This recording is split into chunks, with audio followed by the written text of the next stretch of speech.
Tratarei a seguir dos dons celestiais do Aéreo-Mel. Dá atenção também a esta parte, mecenas.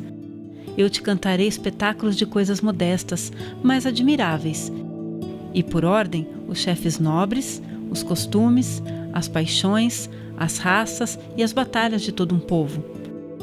É um trabalho sobre assunto humilde, mas não é pequena glória, se os deuses adversos a consentem ao poeta, e se invocado, Apolo lhe é benigno. Olá, está começando mais um Resenha, o seu programa que fala sobre literatura, arte e educação. Hoje eu tenho aqui comigo a professora Elaine Prado dos Santos.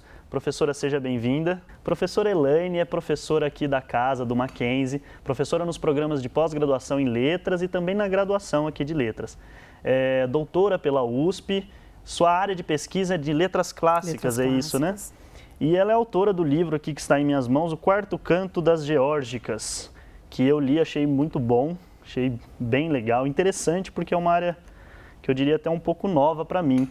Mas para a gente começar o nosso bate-papo, professora, por que nós devemos ensinar na graduação de letras, por exemplo, as letras clássicas, a literatura clássica? Por que a gente deve ensinar isso? Bom, em primeiro lugar, as letras, quando nós podemos dizer assim, vamos pensar em cultura clássica, né? É para que nunca a chama deixe de ser acesa, né? Para que a chama continue, né? Esta vida da antiguidade permaneça, né? Como diz o próprio Horácio, né? Que algo de melhor que exista em mim permaneça imortal. E por que ensinar a cultura clássica? Por que trabalhar com os clássicos dessa antiguidade tão remota? Hoje, no momento em que nós dizemos um momento tão tecnológico, um momento repleto de informática, não é? Eu até trouxe para nós aqui uma citação que eu encontro em Ettore Paratori, que ele tem um livro chamado Literatura Latina. E ele diz o seguinte, eu vou citar algo que se refere exatamente às geórgicas. Ele diz assim, o que torna as geórgicas verdadeiramente única é a sua sensibilidade, quase exclusiva aos quadros da natureza, à vida do cosmos e dos animais. Isso a torna uma sinfonia inimitável de vozes e de cores, tiradas daquilo que habitualmente constituía apenas o fundo nas outras obras da poesia. Então, quando nós falamos assim desse universo clássico, é para que nós, não é, seres mortais, não é, não morramos sem ter lido ou sem ter ouvido todo esse universo clássico, sem ter sabido sobre a trajetória de Ulisses, né? Ulisses, aquele que é chamado a participar de uma guerra de Troia e que sai de sua Ítaca tão amada e tão desejada, que deixa a sua Penélope, deixa o filho recém-nascido e parte para a guerra. Nós não saberíamos o valor destes mitos eternos e atemporais se não fosse todo este cabedal, toda esta literatura da antiguidade clássica. Então, qual a importância de eu ensinar para os meus alunos este universo clássico, esta cultura clássica? É entender o homem desta antiguidade e que nós hoje, em um mundo contemporâneo, somos o resultado, somos o produto de todo esse pensamento, de toda essa filosofia, de todo este mundo, né? E trouxe também para nós até pensarmos e até comentarmos uma citação que o próprio Ítalo Calvino, que ele nos fala assim, enquanto era preparada a cicuta, Sócrates estava aprendendo uma área com a flauta. E aí perguntaram, para que ele servirá, já que você está morrendo? E a resposta dele é, para aprender esta área antes de morrer. Então, quando nós aprendemos todo este universo clássico, é para que nós não percamos todos esses valores da antiguidade, que são, na verdade, os nossos valores hoje, transformados. Então, quando Ulisses percorre todo este universo, todo esse mundo, ele representa o próprio mito do estrangeiro, o próprio mito do conhecedor, do descobridor, do homem que tem a necessidade de descobrir, o homem de avançar, o homem de se descobrir como homem, como ser humano. Né? A figura destes deuses, que nada mais são do que entidades, segundo uma antiguidade, deuses que representavam toda uma nobreza, porque eles eram, na verdade, com todos os seus sentimentos humanos, com todas as suas formas humanas, eles interferiam na própria vida do homem, mas era um questionamento. O homem diante deste mundo.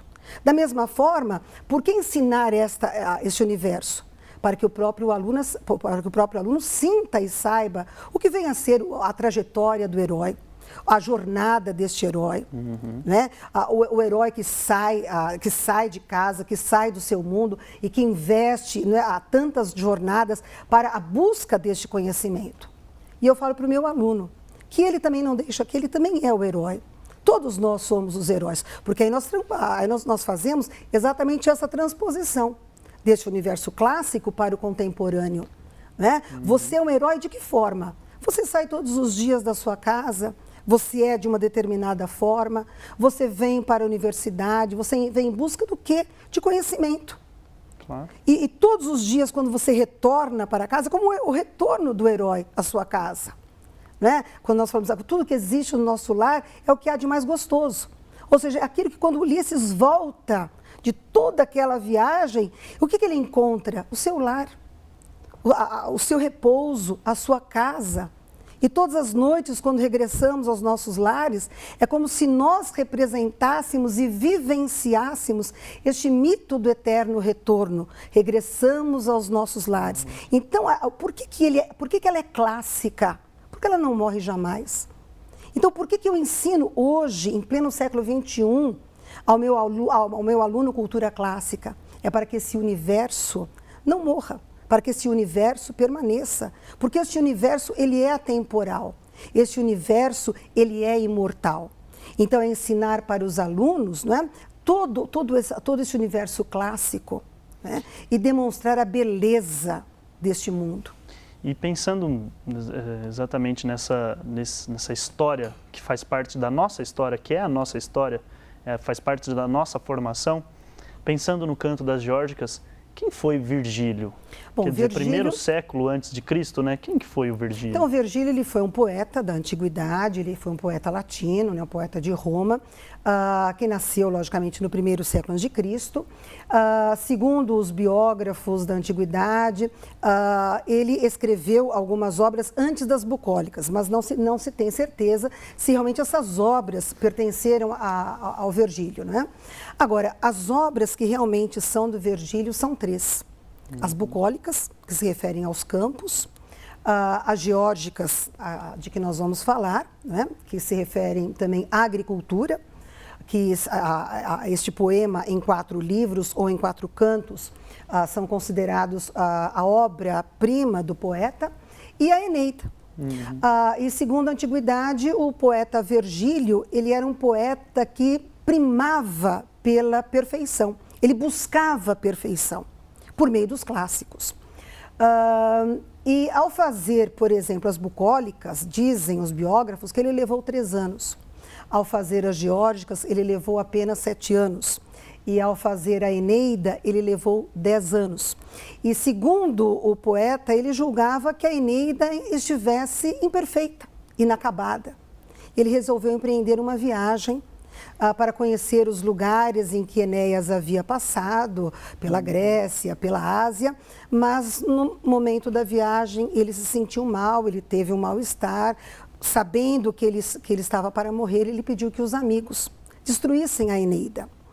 E segundo a história, dizem que mesmo que ela tivesse sido destruída, ela jamais acabaria, porque todos já conheciam a Eneida, porque representa a epopeia deste povo romano, que segundo a lenda, né, o povo romano teria vindo dos troianos. Lenda, não arqueologia.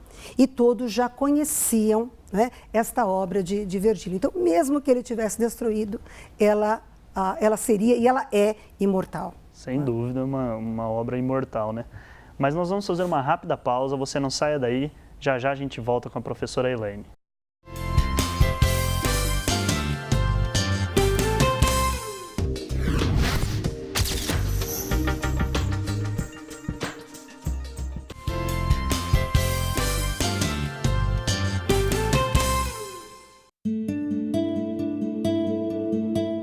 Orfeu, aliviando seu doloroso amor com sua lira côncava, ele te cantava, doce esposa, sozinho consigo mesmo na praia, ele te cantava quando o dia estava se aproximando e quando estava partindo. Tendo entrado nas gargantas do Tênaro, nas profundas entradas de Plutão e no bosque obscuro e negro terror, ele foi ao encontro dos manes e do terrível rei e dos duros corações que não sabem abrandar-se com as preces humanas. Voltamos com resenha. Hoje eu tenho aqui ao meu lado a professora Elaine. Professora, a gente estava comentando sobre o Virgílio e suas obras, né? Agora, mais especificamente sobre o canto das Geórgicas. O que é esse canto ou os cantos das Geórgicas? Bom, as Geórgicas são uma obra do Virgílio, considerada uma poesia didática, porém uma poesia didática que exalta a terra, que exalta a agricultura. É um poema, vamos dizer assim, a obra como um todo, a obra literária, ela é um poema em que se divide em 4 cantos, ou em 4 livros. E segundo o projeto do poeta, o primeiro canto ele fala sobre o campo, o segundo sobre a agricultura, sobre as árvores, o terceiro sobre os animais de grande e pequeno porte e o quarto canto sobre as abelhas. Então, quando nós falamos em Geórgicas, nós estamos falando em uma obra-prima da literatura clássica, da literatura latina, em que Virgílio vai cultuar a agricultura, né? É como se ele convidasse o seu leitor, né, para entender esta agricultura, só que em uma linguagem poética.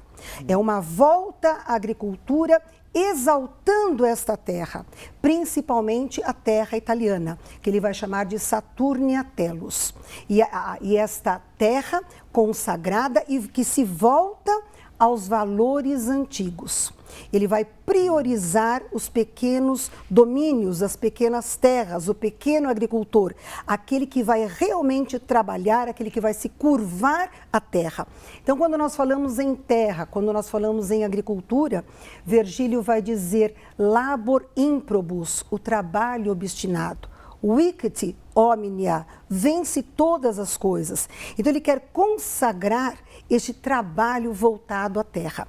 Só que em uma progressão de tal forma que as abelhas são configuradas como uma sociedade perfeita. Então nós temos uma hierarquização por meio dos seres. Campos, árvores, animais e abelhas, que retratam basicamente, entre aspas, uma sociedade que o Império gostaria que fosse da antiguidade. Uma sociedade de trabalhadores, uma sociedade em que priorizasse a concórdia, a harmonia e o trabalho. Então, quando nós falamos em Geórgicas, é uma exaltação à terra italiana. Então, nessa obra, nós podemos dizer que, enquanto o Virgílio tratava de uma sociedade, digamos, das abelhas, ou às vezes dessa vida no campo, de trabalhar no campo, ele estava no fundo ali também trazendo uma crítica social, ou às vezes um comentário sobre a sociedade em que ele vivia? Olha, crítica eu não digo tanto, mas entre aspas também, porque em toda obra existe uma crítica, existe todo um envolvimento político, não é? Um envolvimento social. No caso de Virgílio, segundo a antiguidade, segundo a própria literatura e a história, esta obra seria uma obra de encomenda, só que seria muito ingênuo de nossa parte que uma obra de arte, uma obra-prima como é as Geórgicas, fosse uma obra encomendada. Segundo a história, ela foi sugerida por Mecenas, que era um conselheiro do primeiro imperador, que foi Otávio Augusto, em que reunia os seus literatos à sua volta para que eles comentassem sobre os feitos de Augusto. Então, existe todo o envolvimento político quando nós falamos assim, então é uma obra de encomenda? Só que como uma obra de encomenda, eis a pergunta, como uma obra de encomenda pode ter esse caráter excepcional de obra-prima? Né? Então, ou seja, Mecenas, ele representava exatamente as aspirações e as inspirações deste momento.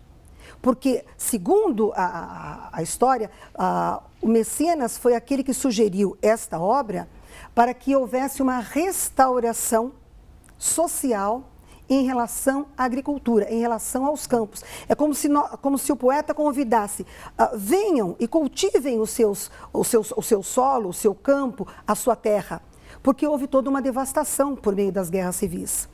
Os campos estão abandonados. Agora, que tipo de agricultor? Qual é essa valorização da terra? Por que a prioridade terra? Porque segundo a antiguidade, segundo a voz de Catão, um século anterior, quase 2 séculos anteriores de Virgílio, ele escreveu que o verdadeiro homem, o homem forte, era o homem agricultor, que poderia ser até transformado em um soldado, que trabalharia não só para a terra, mas também para a pátria. Legal. E por que no seu livro nós vemos aqui propriamente o quarto canto das Geórgicas? Por que esse foco no quarto canto, que já falou que é das abelhas, né? Por que o foco nesse lado? O quarto canto, ele foi selecionado e escolhido por mim exatamente por ele ter o mito de Orfeu e de Eurídice. Então, ele é o canto em que tem praticamente, vamos dizer assim, 50% da totalização dos seus versos, ele é voltado para o mito, Orfeu e Eurídice. Então, o quarto canto, nessa hierarquização, como eu falei para você, que se chega por meio das abelhas, então nós temos a cultura das abelhas, nós temos uma apicultura, que é um motivo para se escolher uma poesia, vamos dizer, um relato mitológico. Então, quando se encerra toda a descrição sobre a sociedade das abelhas, nós temos dentro da obra como se fosse um quadro dentro de outro quadro. A história de Aristeu, que é o apicultor, que vai narrar, que vai contar, que vai abrir a história de Orfeu e de Eurídice. Certo. A gente já vai falar do mito do Orfeu. Você não saia daí, nós vamos fazer uma rápida pausa.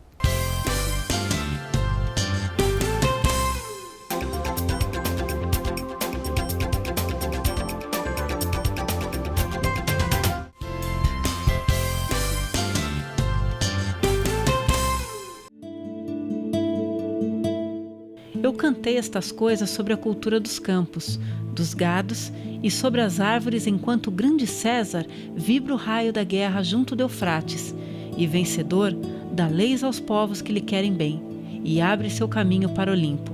Naquele tempo, a doce Parténope animava a mim, Virgílio, que florescia nos estudos em obscuro retiro. A mim, que compus as canções dos pastores e, audacioso pela juventude, te cantei, ó Títiro, sobre a sombra de uma extensa faia. Olá, voltamos com o nosso resenha. Professora, no último bloco nós estávamos falando do quarto canto das Geórgicas e a gente ia entrar já no mito do Orfeu. Afinal, quem foi Orfeu e que mito é esse que é tão influente nessa obra clássica?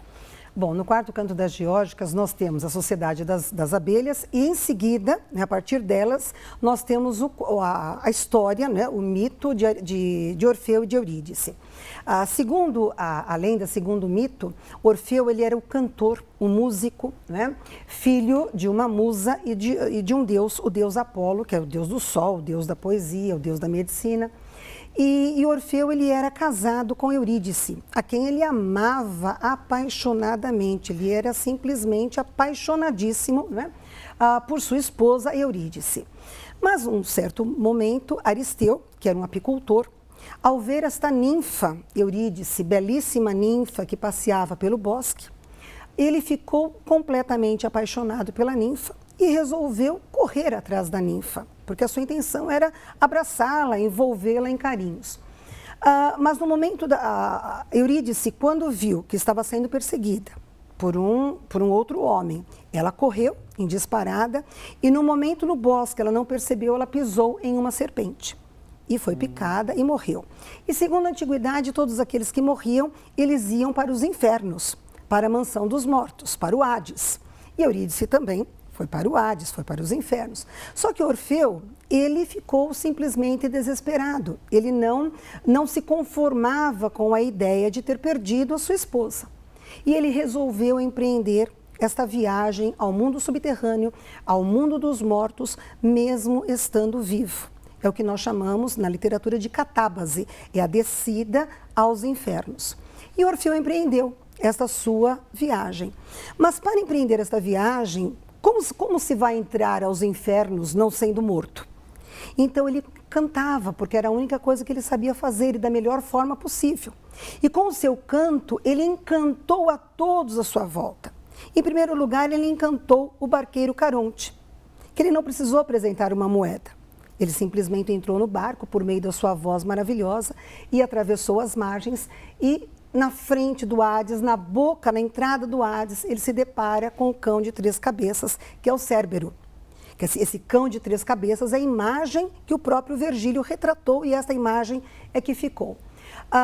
E ao se deparar com este cão, ele também começou a cantar. A sua voz era tão maravilhosa que encantava a todos, a própria natureza, a todos os animais, a todas as florestas. E este cão simplesmente ficou, segundo o nosso Virgílio, ele ficou com as 3 goelas abertas diante da beleza da voz de Orfeu. E Orfeu consegue entrar nos infernos. E aí tudo se mobiliza, tudo para diante dessa voz maravilhosa de Orfeu. Quando ele está diante dos reis, dos deuses infernais, Plutão e Prosérpina, ele conta da sua desventura, ele conta que ele havia perdido a sua esposa. E os deuses lhe dão, né, uma chance, uma oportunidade, que ele pode resgatar a esposa, que ele pode levá-la à luz de volta à vida, sob uma condição, que ele vá à frente e ela atrás. E ele aceita, lógico, né? Ele quer a sua esposa de volta. E ele está voltando. Antes de voltar à luz, ele não resiste na sua condição humana, como homem. Será que os deuses realmente me deram a esposa? Será que realmente a minha esposa está atrás de mim? E aí ele, entre a emoção e a razão, ele se volta para trás. E ao se voltar para trás, segundo o poeta, uma nuvem, uma névoa o separa, os olhares se olham, né? As mãos se tocam e ela vai dizer não mais tua e ele vai dizer não mais teu. Ela se volta mais uma vez para os infernos, ele perde mais uma vez a esposa e ele deve voltar à luz. Só que ao voltar para a luz, ele está completamente desajustado, porque ele quer a esposa. Ele não consegue mais viver em sociedade. E as mulheres bacantes, as mulheres que queriam cortejar aquele esposo, né, viúvo, né, dotado de uma voz maravilhosa, ele não queria mais saber de mulher alguma, porque ele amava sua Eurídice. E as mulheres, em fúria báquica, vão matá-lo, esquartejá-lo, vão jogar os restos de seu corpo por todos os locais e vão atirar a sua cabeça às margens do rio. E o poeta vai dizer que mesmo esta cabeça, mesmo essa boca, esta língua sem vida, a alma que fugia, ele dizia, ele clamava, Eurídice, Eurídice, e as margens repercutiam em forma de eco, Eurídice, Eurídice. Quer dizer, este é o mito inserido dentro da obra. Aristeu, por sua vez, foi castigado, perdendo todas as suas abelhas. O que é um apicultor sem as suas abelhas? Nada, né? Em suma, resumidamente, este é o mito. E como que o mito de Orfeu ajuda na interpretação desse 4º canto das Geórgicas? Como que saber desse mito do Orfeu influencia quando alguém está lendo esse 4º canto, que a professora já disse, trata também da sociedade das abelhas, quer dizer, como que a gente pode fazer esse link? Veja, é interessante porque o Virgílio, ele vai colocar no 4º canto exatamente a sociedade das abelhas. O que significava essa sociedade das abelhas para a antiguidade? A abelha era representada por uma ninfa chamada Melissa, né, que era quem havia descoberto o favo de mel. E a abelha, a sua configuração, ela representa, vamos dizer assim, poeta. Só que na antiguidade eles achavam que elas nasciam de uma forma espontânea. Eles não conheciam a genética, óbvio, não é? Então nasciam num processo chamado buogênese ou bugônia. Elas nasciam de uma carne em putrefação, ou seja, da morte se fazia a vida. Então elas tinham todo esse caráter de imortalidade. Por eles não saberem que elas ficavam como se fossem escondidas, né? No inverno, elas não apareciam, eles julgavam que elas estavam mortas e depois elas apareciam. Então, eles associavam muito o mel, a cor dourada, ao próprio sol. O sol nasce e morre todos os dias, mas amanhã ele vai nascer mais uma vez. As abelhas, significando poeta, são ligadas e associadas ao mito de Orfeu. Orfeu é o cantor, Orfeu é o poeta, que conseguiu entrar nos infernos e superou a própria barreira da morte.